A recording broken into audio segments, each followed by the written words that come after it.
आज के इस कार्यक्रम के उत्सव मूर्ति श्रीमान पुष्कर सिंह धामी जी, मुख्यमंत्री उत्तराखंड के सभी मंत्रिमंडल के सम्मानित सदस्यगण, सभी सांसद महोदय, सभी विधायक महोदय और आज के कार्यक्रम में पधारे हुए उद्योग जगत से जुड़े हुए सभी डेस्टिनेशन उत्तराखंड को सफल करने के लिए आए हुए प्यारे भाइयों और बहनों और विद्यार्थी मित्रों, आप सभी को नमस्कार। आज सबसे पहले मैं इस देवभूमि को और देवभूमि में स्थित बाबा केदारनाथ, बद्रीनाथ को प्रणाम कर मेरी बात की शुरुआत करना चाहता हूं। धामी जी ने ठीक ही कहा कि आज का कार्यक्रम एक डेस्टिनेशन उत्तराखंड का समारोह नहीं है, कई चीजों की शुरुआत है।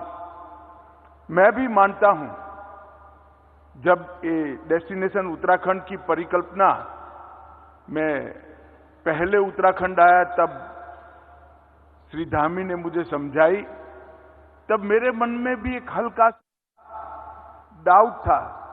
मगर धामी जी बड़े उत्साह से समझा रहे थे, मैं कुछ बोला नहीं। मैंने बोला क्या लक्ष्य रखा है धामी जी आपने? तो उन्होंने कहा 2 लाख करोड़ का। परंतु आज 3.5 लाख करोड़ के एमओयू समाप्त हो चुके हैं। मैं धामी जी के नेतृत्व में समग्र उत्तराखंड के प्रशासन को बहुत बहुत शुभकामनाएं देना चाहता हूं और बधाई देना चाहता हूं। मित्रों, आज का यह समारोह 3.5 लाख करोड़ के एमओयू के साथ नए उत्तराखंड की अनंत संभावनाओं को तराशने की शुरुआत। अब उत्तराखंड अपने राज्य की प्राकृतिक सौंदर्य को बिगाड़े बगैर इको फ्रेंडली तरीके से किस प्रकार से इस छोटे से राज्य को उद्योग जगत के साथ भी जोड़ा जा सकता है, इसका एक मजबूत उदाहरण समग्र विश्व के सामने बनेगा, इसका मुझे पूरा भरोसा है। और इसीलिए हमारे प्रधानमंत्री मोदी जी ने बहुत विश्वास के साथ उत्तराखंड की पहाड़ियों पर आकर कहा कि 21वीं सदी का तीसरा दशक उत्तराखंड का दशक होगा। ये मोदी जी का भरोसा हर उत्तराखंड वासी की धाती है। एक ही स्थान है जहां दैवी शक्ति भी है और डेवलपमेंट भी है, दोनों को साथ में रखने वाला एक ही स्थान है। और धामी जी ने इसके साथ परफॉर्मेंस को भी जोड़ दिया है। बड़ी विनम्रता के साथ अभी जो टनल में फंसे हुए 41 श्रमिक भाइयों को निकालने का श्रेय धामी जी ने भारत सरकार में प्रधानमंत्री जी को, सारी एजेंसियों को देने का प्रयास किया। मगर धामी जी मैं आज निसंकोच कहना चाहता हूं कि आपके नेतृत्व के प्रयास ने ही 41 मजदूरों को सकुशल बाहर निकाला है। पूरा देश चिंतित था, पूरा देश सोच रहा था क्या होगा इस श्रमिक भाइयों का। इतने दिन तक रास्ते नहीं निकलते थे और बीच में एक के बाद एक व्यवधान आते थे, मगर बड़े धैर्यपूर्वक अंदर उनका मोरल बूस्टिंग करने के प्रयासों सहित मैं बारीकी से देख रहा था पूरी चीज को। प्रधानमंत्री जी स्वयं इसको मॉनिटर भी कर रहे थे, मगर इसका एग्जीक्यूशन धामी जी ने बहुत अच्छे तरीके से किया। और कई बार वो उत्तराखंड की जनता को स्थान पर जाकर संबोधित भी किए। उनके चेहरे पर अद्भुत शांति और आत्मविश्वास जो था, वो बहुत बड़ी बात है, एक नेतृत्व के लिए बहुत बड़ा प्रमाण है। मैं बहुत बहुत बधाई देना चाहता हूं इस सफल रेस्क्यू के लिए उत्तराखंड सरकार और विशेष कर श्री धामी जी को। अटल जी ने उत्तराखंड की स्थापना करी। उसके पीछे उद्देश्य था कि इतने बड़े उत्तर प्रदेश में कहीं ना कहीं उत्तराखंड के विकास को निग्लेक्शन का अनुभव होता था, विकास हो नहीं पाता था। और 2 दशक के सफर के बाद आज मैं कह सकता हूं कि अटल जी ने उत्तराखंड को बनाया था, मोदी जी ने उत्तराखंड को संवारा है और अब मोदी जी के नेतृत्व में उत्तराखंड आगे बढ़ रहा है। मित्रों, आज यहां पर डेस्टिनेशन उत्तराखंड के नाम से ग्लोबल इन्वेस्टर समिट हुई। 2 दिन की समिट में 3.5 लाख करोड़ के MOU हुए और आज कई प्रकार की नई शुरुआत उत्तराखंड के अंदर अनंत संभावनाओं को खोलने वाली शुरू हुई है। परंतु आज मैं आपको बताना चाहता हूं कि भारत का विकास जो ये 1 दशक में हुआ है, वो 1 दशक में पूरी दुनिया चकाचौंध हो जाए, इस प्रकार से हर एक क्षेत्र में भारत आगे बढ़ा है। इसके पीछे प्रधानमंत्री नरेंद्र मोदी जी का एक दूरदृष्टिपूर्ण नेतृत्व भी है और नेतृत्व की अंतिम छोर तक बातों को फॉलो अप करने की क्षमता भी है। ये दोनों के कारण ही आज पूरी दुनिया भारत को बड़ी आशा के साथ देख रही है और मोदी जी ने हमारे सामने लक्ष्य रखा है कि 2047 तक भारत एक पूर्ण विकसित राष्ट्र के रूप में सर्व क्षेत्र में विश्व में भारत सर्वप्रथम हो, ऐसे भारत की हम रचना कर पाए, ये लक्ष्य रखा है। मैं खंबाता जी को सुनता था। खंबाता जी, आपका हौसला बहुत बुलंद है, मगर लक्ष्य रखते वक्त हमने भी तय किया है कि 2047 तक मतलब हमें आगे इसके पहले करने की सभी संभावनाओं को मोदी जी ने भारत की युवा पीढ़ी के लिए खुला छोड़ा है और समग्र विश्व में आगे बढ़ने के लिए अब भारत का समय आ गया है। आज पूरी दुनिया भारत की ओर देख रही है और मैं बड़े विश्वास के साथ कह रहा हूं 2025 के समाप्त होते होते भारत 5 ट्रिलियन अमेरिकन डॉलर की इकोनॉमी बन जाएगा, ये हमारा विश्वास। ये 10 साल के अंदर विश्व के अर्थतंत्रों की तालिका में 11वें नंबर पर से 5वें नंबर की अर्थव्यवस्था हम बन चुके हैं। और मैं आज यहां जो युवा बैठे हैं और जो इन्वेस्टर बैठे हैं उनको बताना चाहता हूं कि आजादी के 75 साल हो गए, किसी एक 10 साल में इतनी बड़ी छलांग भारत के अर्थतंत्र ने कभी नहीं लगाई है जो 2014 से लेकर 2023 तक लगाई। IMF ने भी डार्क जोन में ब्राइट स्पॉट कहा। मॉर्गन स्टैनली ने उनके अनुसार निश्चित रूप से कहा है कि 2027 तक जापान और जर्मनी को पीछे छोड़कर भारत विश्व की 3रे नंबर की अर्थव्यवस्था बन जाए।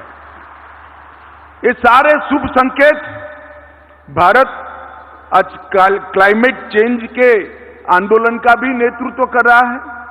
मेक इन इंडिया के माध्यम से पूरी दुनिया की GDP में जो सुस्ती है उसको गति देने का भी प्रयास कर रहा है और टेरर फ्री दुनिया का नेतृत्व भी हमारे प्रधानमंत्री नरेंद्र मोदी जी कर रहे हैं। इतने सारे मल्टी डायमेंशनल बदलाव भारत के अंदर जो हुए एक विजनरी लीडरशिप के कारण। मित्रों, हम सब ने अभी अभी G20 को देखा है। G20 के अंदर आए हुए विदेशी मेहमानों से जब बात होती थी, वो सभी लोग कहते थे हम कई G20 समिटों में गए हैं, 1, 2 या 3 ही शहर में यजमान देश व्यवस्था कर पाते थे। भारत ने सभी के सभी केंद्र शासित प्रदेश, राज्य और देश के 60 स्थानों पर विदेशी मेहमानों को पहुंचाकर भारत का परिचय कराने का काम किया। और मैं आज बड़े विश्वास के साथ कह रहा हूं मित्रों कि दिल्ली डिक्लेरेशन एक कूटनीतिक क्षेत्र में भारत के परचम को आसमान तक ऊंचा ले जाने वाला दिल्ली डिक्लेरेशन है। ये दिल्ली डिक्लेरेशन को कई दशकों तक याद किया जाएगा और इसके अंदर अफ्रीकन यूनियन को सदस्य बनाने की जो घटना हुई है, समग्र दुनिया के पिछड़े देशों का नेतृत्व ऑटोमेटिकली भारत के पास आ गया है।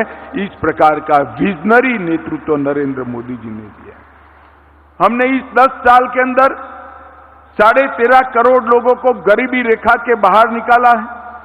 भारत की प्रति व्यक्ति आय 2 गुना करने में केवल 10 साल के अंदर हमें सफलता मिली है। -3% कृषि का ग्रेथ रेट इसको +4.6% पर ले जाने में ये 9 साल में हमने सफलता की है। मतलब करोड़ों किसानों के भविष्य की चिंता भी इसके साथ हुई है। और 2014 में केवल 4 यूनिकॉर्न स्टार्टअप थे और आज 110 भारतीय स्टार्टअप यूनिकॉर्न क्लब में सम्मान के साथ बैठे हैं। भारत के युवाओं ने विश्व के मंच पर भारत को यश दिलाने का काम किया है। अब तक का सबसे ज्यादा एफडीआई $84.8 बिलियन 2022 में आया। एक्सपेंडिचर के फोकस में कैपिटल एक्सपेंडिचर आज तक के बजटों में सबसे ज्यादा 46.8 कैपिटल एक्सपेंडिचर का लक्ष्य सिद्ध करने का काम भारत ने किया है। मित्रों, 9 वर्षों में जो बदलाव आई है वो आत्मनिर्भर भारत की लहर है। 140 करोड़ भारतीयों के आत्मविश्वास का ये बदलाव परिचायक है और विरासत और टेक्नोलॉजी दोनों क्षेत्र में एक साथ काम करना और अनेक प्रकार के प्रशासन में परिवर्तन करने का काम प्रधानमंत्री जी के नेतृत्व में हुआ है। राजनीतिक स्थिरता, भ्रष्टाचार मुक्त शासन, जन कल्याण की नीतियां, इन्वेस्टमेंट फ्रेंडली एजेंडा और शांतिपूर्ण माहौल, इस सभी मामलों में 9 साल के अंदर ढेर सारा काम हुआ है। इसके लिए मैं मोदी जी को बहुत बहुत बधाई देना चाहता हूं। और आज जब मैं यहां पर आया हूं तब ये जरूर कहना चाहूंगा, मैं एडमिनिस्ट्रेशन के आंकड़ों का विद्यार्थी हूं। उत्तराखंड की स्थापना से लेकर अब तक के उत्तराखंड के प्रोग्रेस के आंकड़ों को मैं बारीकी से देखता हूं, क्योंकि ये उत्तराखंड, झारखंड और छत्तीसगढ़ की रचना अटल जी ने छोटे राज्यों की रचना कर विकास को गति देने के एक्सपेरिमेंट के लिए की थी। एक्सपेरिमेंट का क्या प्रयोग आया, एक्सपेरिमेंट का क्या परिणाम आया, वो पूरी दुनिया के लिए बहुत महत्वपूर्ण है। इसलिए मैं बारीकी से देखता हूं। मैं आज बेझिझक कह सकता हूं कि भारतीय जनता पार्टी के नेतृत्व में और पुष्कर सिंह धामी के मुख्यमंत्री काल में उत्तराखंड ने सबसे ज्यादा प्रगति करने का काम किया है। और ये प्रगति ऑल अराउंड प्रगति हुई, हर क्षेत्र के प्रगति हुई। कई प्रकार के नए नए इनिशिएटिव, चाहे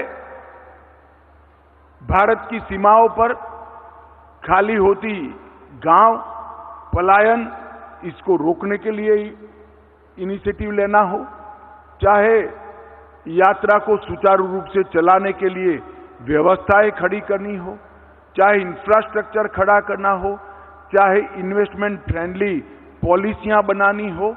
मैं तो आश्चर्यचकित हूं, 3-6 साल के अंदर 30 से ज्यादा पॉलिसी बनाकर उत्तराखंड ने अपने आप को पॉलिसी ड्रिवन स्टेट का विरुद्ध अपने आप प्राप्त करने का काम किया। धामी जी कहते हैं कि यहां आपको हर जगह अच्छा डेस्टिनेशन मिलेगा, कुदरत ही कुदरत है, देव भी है, मगर मैं कहता हूं कि यहां पर भ्रष्टाचार मुक्त शासन भी है, जो इन्वेस्टमेंट के लिए बहुत जरूरी है। आज वैश्विक भ्रष्टाचार विरोधी दिन है और कोइंसिडेंट देखिए कि 2 दिन पहले ही अखबारों में हमने ऐसी तस्वीरें देखी, मैं तो अचंभित रह गया। किसी पार्टी के सांसद के घर से इतने सारे नोट निकलना, मैं विश्वास से कह रहा हूं, इतने सारे इंडस्ट्रियलिस्ट बैठे हैं, आपने इतने नोट आपके जीवन में नहीं देखे होंगे, सिर्फ बैंक का काम करने वाले ट्रेजरी के लोगों ने ही देखे होंगे। परंतु आज मोदी जी के नेतृत्व में पारदर्शिता के साथ विकास का सूत्र जहां जहां भारतीय जनता पार्टी की सरकारें हैं वहां जमीन पर उतरा है, वास्तविक बना है। और आज मोदी जी ने जिस कठोरता के साथ भ्रष्टाचार के खिलाफ काम किया है, मैं देश की जनता को विश्वास दिलाना चाहता हूं कि भ्रष्टाचार करने वालों को बख्शा नहीं जाएगा। कितना भी बड़ा व्यक्ति है वो उसका दंड भुगतेगा। उत्तराखंड के अंदर हमने एक पारदर्शी माहौल उत्तराखंड सरकार ने देने का प्रयास किया है। मित्रों, ढेर सारी संभावनाएं उत्तराखंड में पड़ी हैं। एक तो राजधानी के बहुत नजदीक है, हमारा स्पेशल रोड बन जाने के बाद आप दिल्ली से देहरादून 2.5 घंटे के अंदर पहुंच सकते हैं और इसके साथ साथ पूरे विश्व के यात्रिकों को यहां लाने की क्षमता उत्तराखंड में है। पूरे भारत में सबसे शांत और सुरक्षित राज्य अगर कोई है तो हमारी देवभूमि है, हमारा उत्तराखंड है। इसकी कानून और व्यवस्था पूरे देश में सबसे कम अपराध दर वाले राज्यों में से एक राज्य उत्तराखंड है और यहां पर औद्योगिक संघर्ष 0 है। औद्योगिक संघर्ष के कारण, हड़ताल के कारण कम से कम मानव दिन की क्षति जहां पर हो, ऐसा राज्य उत्तराखंड है। और इसके साथ साथ 30 पॉलिसी के तहत ये पॉलिसी ड्रिवन स्टेट भी बन चुका है। और मैंने जैसे पहले कहा, पारदर्शिता अब उत्तराखंड का स्वभाव बनी है। आपको कभी भी भ्रष्टाचार का शिकार नहीं होना पड़ेगा। इस प्रकार का शासन हमने उत्तराखंड में देने का काम किया है। मित्रों, केंद्र सरकार के नीति आयोग के सुझावों के अमल करते हुए सेतु के अंतर्गत इन्होंने 3 सेंटर भी स्थापे हैं, जो economic development, public policy and good governance और एविडेंस बेस्ड प्लानिंग, ये 3 विषयों पर समग्र देश की पॉलिसी की चिंता और चर्चा करने के सेंटर बनने वाले हैं। तो इसका मतलब है आने वाले दिनों में उत्तराखंड पॉलिसी मेकिंग में भी अपनी बहुत बड़ी भूमिका तय करने वाला है। यहां पर्यटन, सेवा, एमएसएमई, लॉजिस्टिक, कस्टमाइज्ड पैकेज और इसके साथ साथ आईटी के लिए और विशेषकर पर्यटन और आयुष के लिए ढेर सारी संभावनाएं उत्तराखंड राज्य में पड़ी हैं। मित्रों, मैं ज्यादा कहना नहीं चाहता, हम सब लेट ही चल रहे हैं, परंतु मैं इतना जरूर कहना चाहता हूं, अटल जी ने बड़े भरोसे के साथ छोटे राज्यों की रचना की थी। पूरे देश की जिम्मेदारी है कि छोटे राज्यों का प्रयोग सफल हो।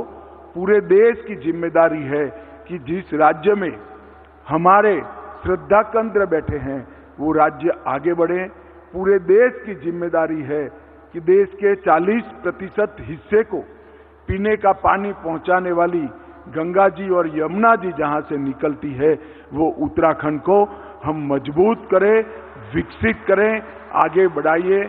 मैं आज उद्योग जगत के सभी लोग जिन्होंने 3.5 लाख करोड़ का इन्वेस्टमेंट यहां किया है, वो लोगों का भारत सरकार की ओर से, उत्तराखंड सरकार की ओर से और धामी जी की ओर से बहुत बहुत धन्यवाद करना चाहता हूं, साधुवाद देना चाहता हूं और विश्वास भी दिलाना चाहता हूं। आपने भरोसा कर उत्तराखंड सरकार पर यहां आए हैं, आपको कोई दिक्कत नहीं होगी। रेड कारपेट वेलकम से भी ज्यादा हृदय का स्वागत यहां पर आप फील करोगे, ऐसा मेरा भरोसा है। मैं उत्तराखंड की देवभूमि की जनता को आने वाले उत्तराखंड के अच्छे दिनों के लिए अनंत अनंत शुभकामनाएं देकर मेरी बातों को समाप्त करता हूं। वंदे मातरम, भारत माता की जय। बहुत बहुत धन्यवाद माननीय मंत्री जी। आपका समापन संदेश देश के लिए, उत्तराखंड के लिए अनेक अवसर, अनेक संभावनाओं का आगाज है। मोदी जी के नेतृत्व में विकसित भारत और एक सशक्त उत्तराखंड के निर्माण में अटल निश्चय और संकल्प का आगाज है। बहुत बहुत धन्यवाद आपके दूरगामी और दूरदर्शी विचारों से हमारा मार्ग प्रशस्त करने का।